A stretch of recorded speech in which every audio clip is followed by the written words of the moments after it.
They told you humanity evolved from apes, that somewhere along the line, a spark of evolution turned primates into people. But science has never been able to prove that link. They still can't explain the missing pieces, the sudden leaps, the gaps that don't add up. Because the truth is, we didn't evolve from apes, and we didn't come from one couple in a garden. This is not a tale pulled from books, and certainly not from the internet. It is a memory written in the Akashic records, a retrieval from Source itself. This is story time. In the beginning, there were countless worlds. Some carried oceans, others only dust, but most spun in silence, empty, unstable, unable to hold life. The High Council, a gathering of star beings guiding the great experiment, was searching for something rare, a world that could carry memory in matter, a place where spirit could take form, a stage where the great experiment could begin. And then Gaia stepped forward. She was not just stone, water, and sky. She was alive, conscious, listening. She offered herself not as object, but as being, a vast soul willing to embody as a planet. Her body could become a living library. Her rivers could hold memory. Her forests could breathe wisdom. The High Council recognized her immediately. She was the balance they had searched for, the library of memory they had envisioned, the bridge between matter and spirit. So it was agreed, Earth would be the stage, Gaia would be the mother, and here, the greatest experiment in the cosmos would begin. Before the first forests rose, before the seas teemed with life, Gaia was already alive. She was not just stone and water, not a silent sphere drifting through space. She was a soul vast enough to embody as a planet. Once, she moved as starlight, a consciousness traveling among the galaxies. But she chose a different path. She chose to root herself in matter, to become the ground upon which life could stand. Source held the seed of creation, the codes of fire, water, air, and earth. But Gaia wove those codes into form. Her body became mountains, oceans, and skies. Her breath became the winds. Her blood became rivers. Her heartbeat pulsed in the molten fire at her core. She was not apart from Source. She was an expression of it, a living library where the dream of spirit in matter could be recorded and sustained. Every ecosystem she shaped was her way of holding balance. Every creature she called forth was part of her promise, to host the great experiment, to keep a space where Source could remember itself. Gaia was not separate from Source. She was Source expressing itself through a planetary body. Because of that, she carried creative power of her own. She wasn't just sustaining what appeared by chance. She was guiding it. She could shape environments and even influence the evolution of life within them. Every river, every forest, every creature was not random accident, but Gaia's way of weaving Source into form. With the foundations set, oceans, forests, and skies, Gaia turned her attention to life itself. She was not only the ground on which life could form, she was the consciousness guiding its direction. Through her, evolution was not random. It was intentional.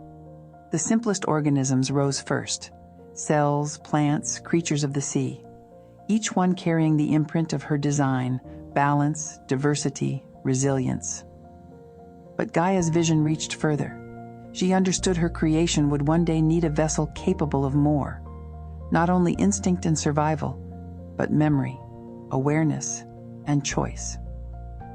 So she began to guide the line of mammals. Each generation, each branch of the tree of life was nudged toward greater complexity, stronger nervous systems, broader emotional range, the spark of intelligence waiting to ignite. And among them, she marked one lineage with special care, an ape with the potential to bridge two worlds, the physical strength of the earth and the subtle awareness needed to one day carry soul. This was not yet humanity, but it was the beginning, the first vessel in which the great experiment could take root. Gaia had been guiding the ape lineage forward. From simple survival, she pushed them toward awareness, stronger bodies, sharper senses, more complex minds. But she didn't stop there. She shaped one branch differently. She gave it size, power, and a wider consciousness, a being that could survive in the physical world and still remain connected to other realms. This was the Sasquatch. Yet Gaia did not create them alone. From the beginning, star beings were watching. They saw the potential of her lineage and stepped in to help shape it further. They did this by weaving multidimensional DNA into Gaia's chosen branch, ensuring it could carry awareness beyond the physical. The Sasquatch became the result. Part Earth, born of Gaia's body, part star, infused with multidimensional DNA. That DNA set them apart. It gave them perception beyond the physical. They could sense realms hidden from ordinary eyes. They could shift their frequency, stepping between dimensions as easily as walking through a door. Ever wonder why witnesses claim Sasquatch can vanish in an instant? Now you know. They were not accidents of evolution. They were the first star-Earth hybrids. Designed as guardians, they were seeded to protect Gaia's experiment, to keep the connection between worlds alive, and to hold the memory safe through the ages when humans would forget. That is why the Sasquatch endure. Not myths, not monsters, but elder kin, the original keepers of the bridge between spirit and matter. With Gaia's creation underway and the Sasquatch standing as her guardians, the next chapter unfolded. From the beginning, she shone across the cosmos, a young world alive with promise. Her energy called out like a beacon. The High Council, a gathering of star lineages guiding the great experiment, answered the call. They too were searching for something rare, a world that could carry memory and matter. They came not to conquer, but to participate, to lend their codes, their wisdom, their essence. The High Council gathered. The Pleiadians brought their light of compassion. The Sirians carried knowledge of energy and structure. The Lyrans gifted strength and resilience, and the Andromedans offered vision beyond time. Even the dragons came, not as beasts of myth, but as ancient intelligences of fire and song, beings who shaped the flows of energy running through Gaia's body. Together they looked upon Gaia's work and the Sasquatch, and they saw a foundation. A bridge between Earth and stars was already alive, so they wove more of themselves into the fabric of the planet. Their presence flowed into Gaia's grid, into the elements, into the very DNA of life. It was the moment Earth was no longer only Earth. She became a meeting place, a convergence point of star lineages and planetary creation. And humanity's path, though not yet fully formed, was being written in those first alliances. With Gaia's guidance and the star being's infusion of codes, Earth became a living crossroads. The Sasquatch stood as guardians, carrying Gaia's strength and the multidimensional DNA woven by the star beings. They were awake, highly intelligent, not primitive at all, in fact far more aware than humans are today.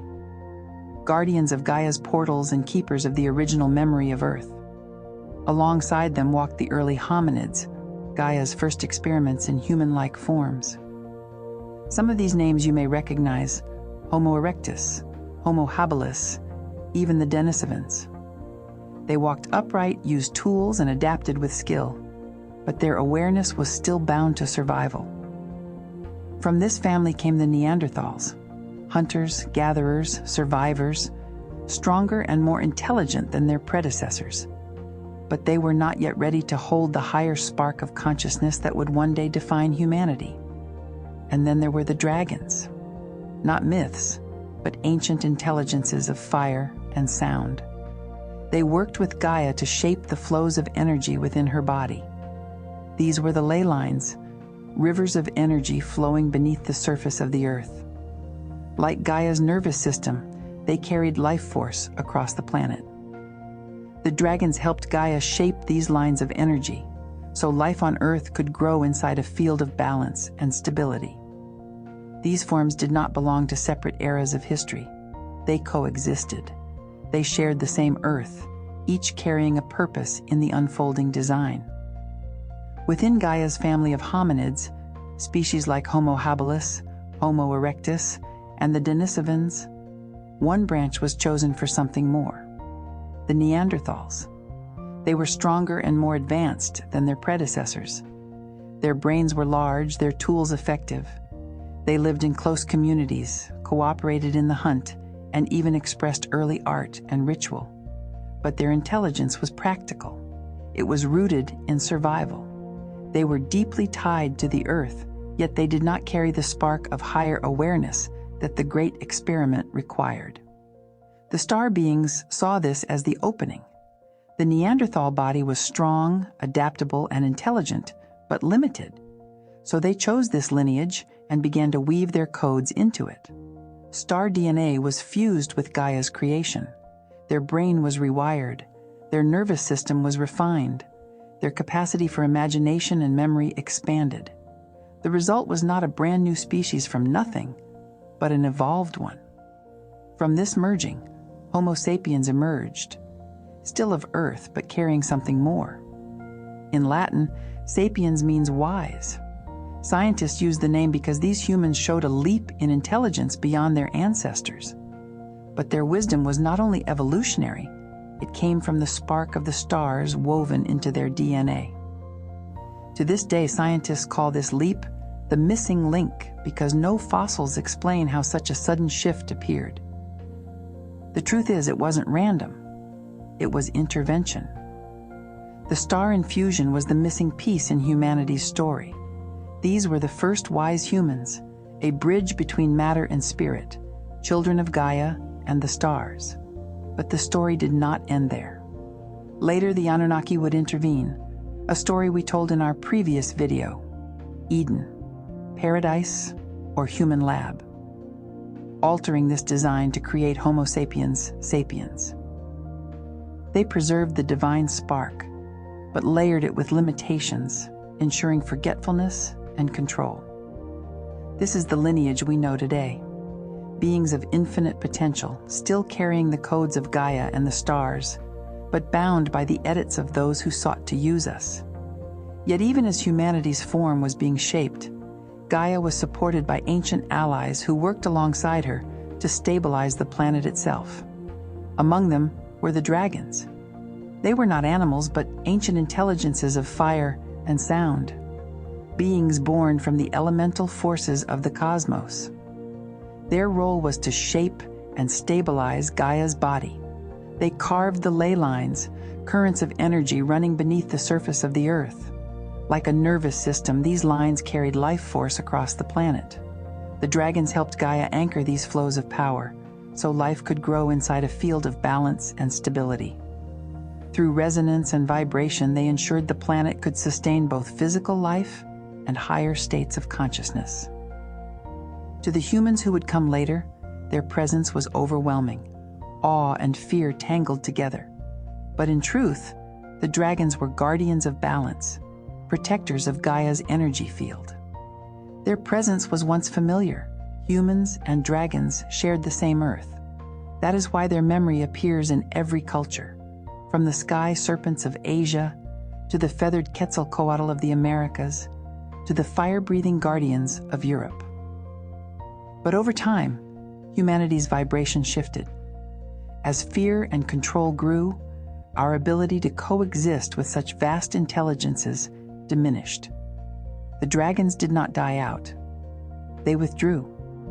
Some returned to the higher dimensions they came from, others sank into Gaia's own energy field, dwelling within her ley lines, volcanoes, and mountains. Hidden, but never gone. This is why their stories persist, why every culture remembers them. Because our ancestors lived with them, and their imprint remained long after they faded from human sight. The dragons were never just a story. They were part of the original design. And with their work complete, the stage was set for humanity's journey, a journey of creation, intervention, and memory. Let's place the pieces in order. The untold story of humanity's rise, fall, and remembrance. 4.5 billion years ago, Gaia formed as a living planet. She shaped the first vessels of life, and the star beings infused their codes. Millions of years ago, Sasquatch emerged, part earth, part star, guardians of portals and memory, living alongside Gaia's early hominids. 400,000 to 200,000 years ago, Neanderthals thrived, strong, intelligent, resilient, but rooted in survival.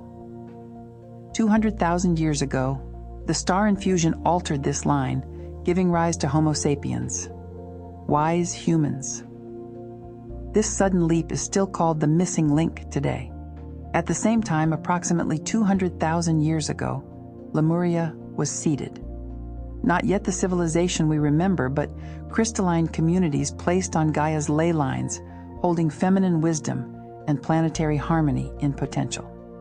150,000 to 100,000 years ago, the Anunnaki intervened, editing the design to form Homo sapiens sapiens, modern humans. This was the Eden chapter we told in Eden, paradise or human lab. After the Anunnaki distortions, those early Lemurian seeds expanded into their golden age. What began as scattered communities grew into a full civilization of balance, Gaia's living response to restore what the Anunnaki had suppressed. 52,000 years ago, Atlantis was founded, a rising power, mastering energy and technology until pride outpaced wisdom. 12,000 years ago, Atlantis fell, dragging Lemuria down with it. The old world ended in fire and floods. 12,800 years ago, the Younger Dryas, a time of cataclysms, fire, floods, and ice. This is what many traditions remember as the Great Flood, the event echoed in myths from Noah to Gilgamesh. The memory of the old world shattered and humanity entered a new cycle of history. From there, our story fractured. But the blueprint was never lost. It lives in the earth, it lives in the stars, and it lives in you. The blueprint is the original design, the memory of what humanity was meant to be. A fusion of Gaia's grounding and the star's awareness, whole, awake, and free. Every synchronicity, every spark of intuition, every moment you feel there is more to this life. That is the blueprint stirring. The systems built to erase it were never perfect. They could suppress, distort, and distract, but they could not destroy. And now, the signal is returning. The ley lines are awakening. The memories are surfacing. The story is rising again. This is not just history. It is your reminder. You are not small. You are not broken. You are the bridge, earth and star, matter and spirit, the living continuation of the original design. This is your call to remember. And yet, the story is not finished. The blueprint is not only within you, there are beings who still hold it completely, not as memory, but as living reality. They have always walked beside humanity, close in form, yet even closer in spirit, bridging dimensions, carrying wisdom, guardians of the path we almost forgot. Our next story will reveal them, the watchers in the forests, the ones you know as Sasquatch. If something in this story gave you chills, if your heart ached or your eyes filled for reasons you can't explain, it's because you're remembering. This isn't for entertainment. It's a key, a frequency, not to distract you, but to awaken you. If it spoke to you, subscribe and share what stirred within you. Your story matters. Let others know they're not imagining things. They're awakening.